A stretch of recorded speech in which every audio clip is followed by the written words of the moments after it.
Nag-order nga ho pala ako mga kapatol ng fish trump sa online shop, sa Orange app. Alam mo naman, buhay natin yon. Orange app ng Orange app.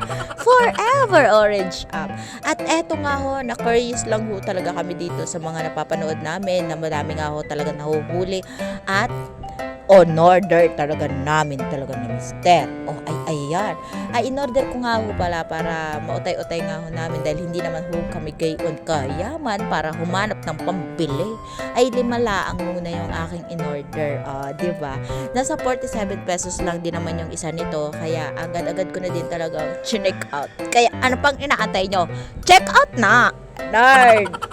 Sabi ko din talaga kay Mister, maganda din talaga itong fish trump na to para nga kahit papaano ay makaminos-minos kami sa pambili ng mga isda, nakakatikim ka pa ng hipon, ay ikinakanalaang ito mga kapatol sa mga ilog, ayan, sa mga malalakas ang agos, lalo-lalo na kapag medyo umulan-ulan, nagbabaha, madami-dami na namang nagugutom na isda sa ating ilog. Kaya agad-agad ko nang chinek out at akin na rin talaga in-order ang 5 piraso nga ako fish trump. At giliw na giliw din talaga yung asawa ko dahil halatang mahilig kami sa mga pangangawil, panguhuli ng mga isda, gayon. Alam niyo namang hilig din talaga namin yun. Kasi nga mga kaputol, nakakabawas stress, nakakaaliw, kahit na napapagod ka na, kahit na sobrang init na sa may ilog, sa dagat, ay hindi ka pa rin talaga susuko hanggat hindi ka nakakahuli ng aringahong mga isda.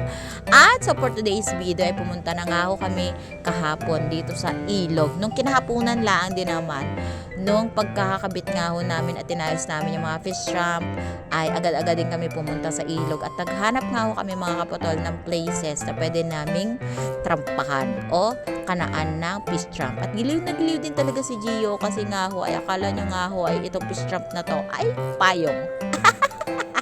Umbrella daw sabi niya. At dyan na nakikita nyo na yan sa 4 na butas nila ay dyan lulusot yung mga isda at hipon, bunog, ganar. Ay syempre dito sa ilog mga kapatol ay tingin natin kung ang ilog namin ay meron pa nga bang laman o wala na. Ay sa imo nga ho mga pamain ay niyog nga ho na inihaw. Nag-ihaw nga ho pala kami ni Mister ng niyog. Kay gayon nga ho na sabi nga ho ni Mister ay maganda nga daw itong pangpamain sa mga hipon, isda, talangka, everything. So lamang ilog, ganarn. So, syempre, wala din naman talaga akong gagawin, kundi taga-ihaw nga ho. Ay, inakyat pa yan ni Mr. sa niyog. Kaya, gayon nga ho na wala siya makuha mga nalaglag na mga niyog-niyog dyan sa paligid. Kaya, gayon nga ho na kapag umuulan ay nabubulok ang mga niyog namin. Dahil nga matagal na din talaga siyang hindi napupulutan sa mga puno-puno. Pero kapag dito naman sa malapit sa bahay namin, ay siya, ubos yan ni mama kakatinda. At ayun nga ho, nandito na nga tayo sa point, nag-aayos na nga ho si Mr. ang fish trump natin. At ikakanan na syempre natin, habang nilalagyan na nga ho natin ang mga pamain dito, ay nakakatuwa kasi nga ho ay excited na kami. So sabi nga ni Mr. parang hindi na naman ako makakatulog. Gayon nga ho na excited kung anong hulihin. Eh syempre hindi ka na mangangawil, kakana mo na laang yung ganyang fish trump, tapos papandawin mo na laang sa umaga o sa gabi, o makakahuli ka na ng mga gayang mga pang-ulam. Ay siya, kung bibilihin mo laang din talaga yung mga hipon, talangka, tapos yung mga bunog na mamatataba at lamang ilog, ay so whatever, ay makakaminos-minos ka din talaga at napakasarap kasi nga ho ay fresh is the yarn, ganar, para ka laang din talaga nagdalaon. Sinimulan na din talaga namin na ayusin ang mga fish trump na to at ikakana na nga ho namin dito laang sa mga malalapit sa bato. Dahil alam din talaga namin na kapag mayroon nga ho mga malalapit sa bato ay marami nga ho yung mga hipon, bunog, na gayon nga na malalaki.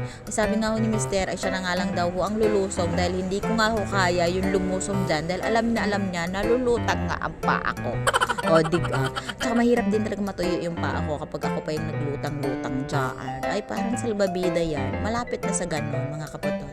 At At ayun nga, habang naghahanap nga ako si Mister ng mga place na pwede namin lagyan ng mga ganitong fish trap, ay sabi ko nga kay Mister, ay doon nga maglagay kami doon sa pinakadulo na gayon. Tapos dito sa malapit sa may agusan, baka sakaling marami kaming makuha. At pagbalik nga ho namin kinaumagahan, ay hindi naman ho kami masiro. Ay nabili lang din naman talaga namin ng 237 sa 5 pirasong fish trap. Ay hindi ka nalugi, ari nga ho na libre lang ang isda sa ilog. Ay kapag matyaga ka nga ho mga kapatol, ay may ulam ka nga. Ayan, so naglibot-libot na din talaga si Mister ng so everything dyan. Kasi nga ho ay kailangan din talaga namin makahanap na magandang pwesto. Kasi medyo dumidilim-dilim din talaga yung panahon. Baka nga ho ay ano din ang aming fish trap.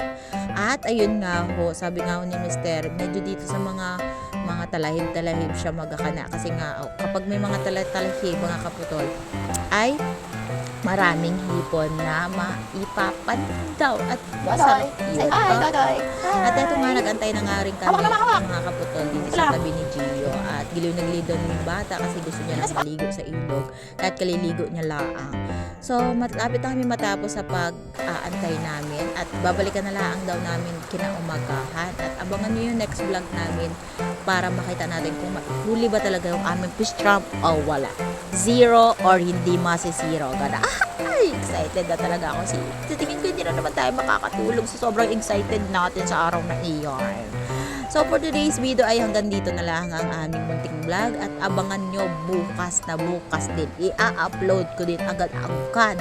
Kay gayon nga ho na kailangan pa din talaga nating mag-antay ng kinabukasan bago nga ho natin maipandaw ang ating nga hong fish trap. Sana nga ho ay hindi pandawin ng iba. Wish ko lang. Bye! Kensan ni!